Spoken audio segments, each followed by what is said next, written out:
Hi Charlie, how are you? Hi Charlie, I'm alright. Two Charlies, isn't it? Oh yeah.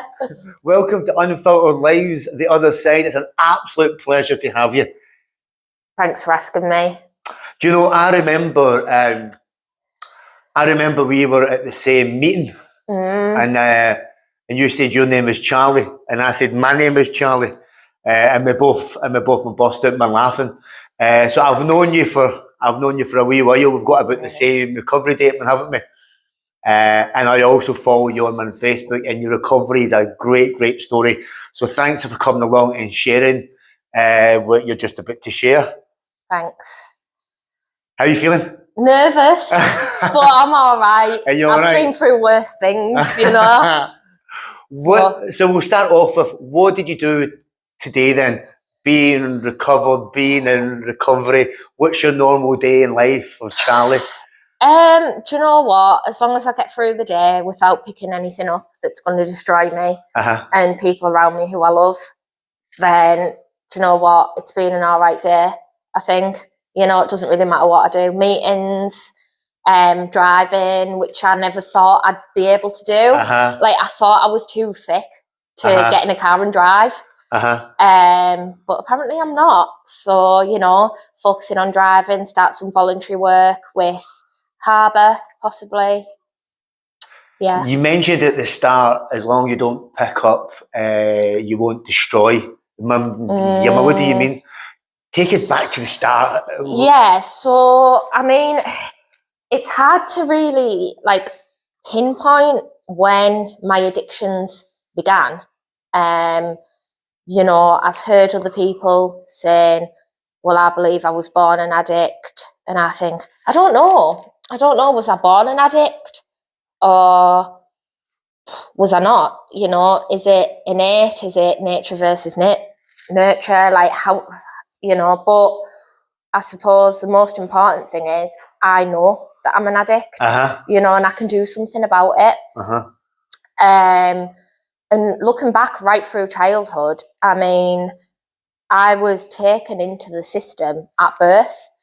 I was only like, I don't know, minutes, few hours old. And then it was a forced adoption, adopted when I was like several months old. And yeah, it wasn't the best, is what I'll say. Wasn't the best. A lot of control in that household, a lot of violence, a hell of a lot of violence in that household. You know, and like my first addiction was work. When I was 13 and I started working, and it was work. It got me out the house, and it gave me a focus. And then I was probably about 14, I think. The first time I drank to blackout, and I loved it at the time. Loved it, you know. Didn't feel any pain. Didn't feel anything really. And then every time I drank, it was like I could go months and months without drinking.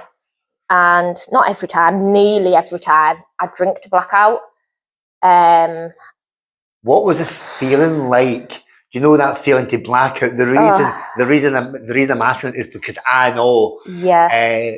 Describe to me what that feeling is like when you wake up in the morning when you've blacked out. What does that feel like for an addict? Jesus Christ! So my heart rate was through the roof every time I woke up. Sweaty, shaking, thinking, what have I done? What have I done? And that is terrifying to think, what did I do? Horrific. Yeah, absolutely horrific. Would that happen every time when you drunk, or would that? Probably about 90% of the time, you know. Yeah.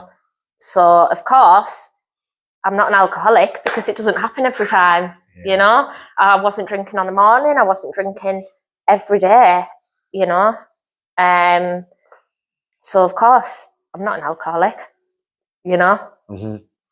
But I can safely say I am. Yeah. So you spoke about adoption.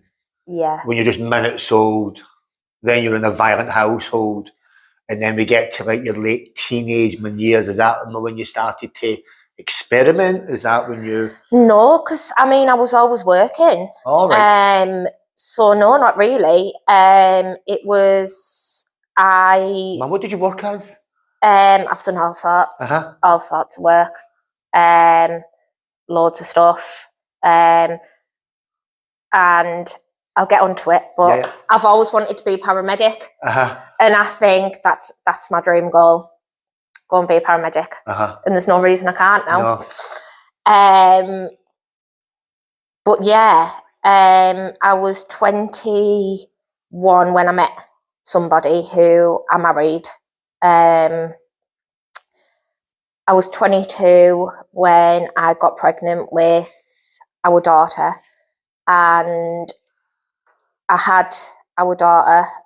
January the 16th, we got married. May the 16th, I had our daughter. 4 months later. And then I started drinking just after our little girl was born. And at this point, we'd moved in with a family member of mine, just to try and give me a bit more support, you know, because I wasn't getting the support from another person who really should have been supporting me. And I started having nightmares, flashbacks, which I understand today it was flashbacks to when I was in labour with my daughter. And, you know, I've since learned that I've got complex post-traumatic stress disorder. Didn't know how to deal with it. So I just drank, you know, drink. Tried going to the doctors, and I was told that it didn't matter how I felt, that my daughter and me both survived me having my daughter, so it doesn't matter how you feel.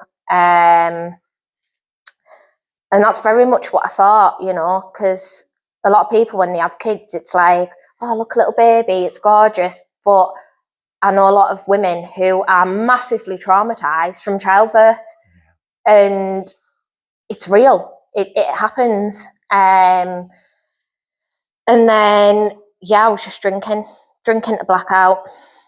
And then my daughter was about 1.5, and I found out I was pregnant with our son. Didn't drink. I had no problems not drinking when I was pregnant. No problems, which I've heard is quite common with a lot of women. And then as soon as I had our little boy, that's it, all bets were off. You know, drinking all the time. And then somebody had seen me with my children, and I was pissed, and they rang the police, and the police turned up at my house and took my children to another family member's. And then from then on, it was just carnage. It was absolute carnage. The last time I saw my kids was the beginning of December 2018. I'm allowed to. I've got 50% PR. I'm allowed to. But I think when one parent is very controlling and another parent is doing everything they can to get well and stay well, it's like I'm fighting a losing battle. And I write to my kids, I pay maintenance, I send them presents, I do everything that I can that I couldn't do before. And I just think, do you know what? I'll let them decide when they're old enough, you know?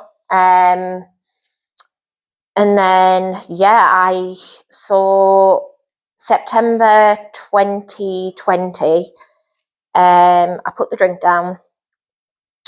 And then about a week into it, I found out I was pregnant. And then I had a little boy when I was 8 months clean, 8 months sober. And then he was a few months old when I started drinking again. And it was bad.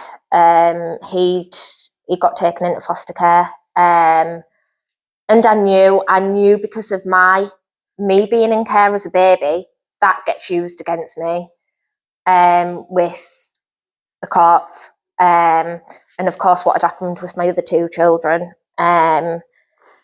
So he ended up getting adopted. I was 8 months clean, 8 months sober when I went to court to contest, and I was told, you'll drink again, and I haven't drank. You know, and I just think because I've had 2 children taken out of my care, 1 who I've lost, and I think, do you know what, there is recovery. There absolutely is. We can have children removed from us. We can lose children. But do you know what? We can get well. We can stay well. You know, and for me, it's going to meetings, speaking to other addicts. And yeah, connection. The opposite of addiction is connection, and connecting to others, you know. Because I wasn't connecting with anyone before. You know, I was just connecting with the vodka or the cocaine or the pre-gabs, you know. And what about family? Have you got any family around you, Charlie? Don't want them in my life, no. You don't want them in your life? No. And what support have you got? It's all through the fellowship? Yeah.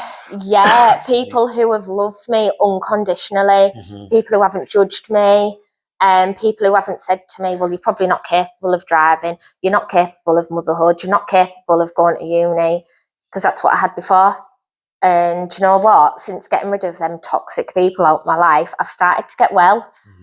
And yeah, family, don't want them in my life, apart from my kids one day, you know. But no, not family, no. Charlie, I know that you're 19 months sober today. Yeah, today, 19. 19 months sober, right? Yeah. That's over 1.5 years. Yeah. That is phenomenal. And when I think about just the Joe Blogs out the street who can't even go a weekend sober or can't even go a week. Yeah. You've gone 19 months recovery and recovered. What do you take from that? Do you know what? I think for me, personally, I can't speak for anyone else, but for me, I had too much pain, and the pain that I could have caused to my kids, you know, and if I'd picked up now, it's not going to change anything. Might make things worse, you know, but it's not going to make anything better, you know. And all the things that I've been doing throughout this recovery, like getting my driving underway, I never ever thought I'd be able to do that. I really didn't, you know. You know, what I see is I see this beautiful young lady in front of me, a bit like myself, who didn't know that life existed after alcohol. What life exists, because my life needs to be in the madness, so my life is alcohol. And then, you know, you've got this beautiful young lady who is living proof of this life after alcohol, and is proving everyone wrong that you can live this absolutely beautiful life. Want to train to be a paramedic, wanting to drive, living every day man clean and sober, being an absolute inspiration, being 19 months man clean and sober, having the courage to walk me through the doors of recovery in the first place. That's a lot, isn't it? Yeah. That's a hell of a lot for someone at your young age. Just got to keep going, you know. I've just got to keep going. And yeah, people have been very wrong. Like my youngest, he should have never ever been adopted, ever. You know, but I can't change that. I can't change it. You know, there's a life after addiction, and there's also a life after losing kids or having kids taken out of your care to addiction. You know, there is life out there, and it's worth going for. No matter how scared you are, just fucking go for it. Grab it by the fucking balls and just go for it, you know? Absolutely. I see this young, inspiring, motivated young woman in front of me, and you know, it's been an absolute pleasure to get to know you over the last 19 mums and follow your story. I mean, Charlie, what does the future look like for Charlie? And what does if you were to have a wee crystal ball, what would the future look like for Charlie? I don't know. Do you know, in an ideal world, what I'd love is, first and foremost, you know, my kids back in my life, me to be in their lives. You know, get my car, get my career. You know, and help other addicts as well. Help other addicts know that there's a way out, and there's always hope. You know, you've got to have hope, because that's what I had when I was in active addiction. I just lived on hope, and that was what helped me get through. You know, and yeah, I suppose, like, with the future, it's just keep putting one foot in front of the other, just taking it one day at a time, 1 minute at a time sometimes, you know, because that's all we've got. We've only got the here and now. You know, anything can happen. And it's like, I can't sit here and say I am never going to relapse. I don't know. But I know that if I keep doing what I'm doing, then I think I'll be all right, you know. You should be so proud of yourself. You really, really should be so proud of yourself. I'm all inspired by you. And I know that this interview, when it goes out, is going to help other people. You are going to help so many addicts, recovered, whatever recovery you may be in. You're going to help others. It shines at you brightly, man. It shines at you. So I just really want to thank you for agreeing to do this, man, interview. Thanks very much.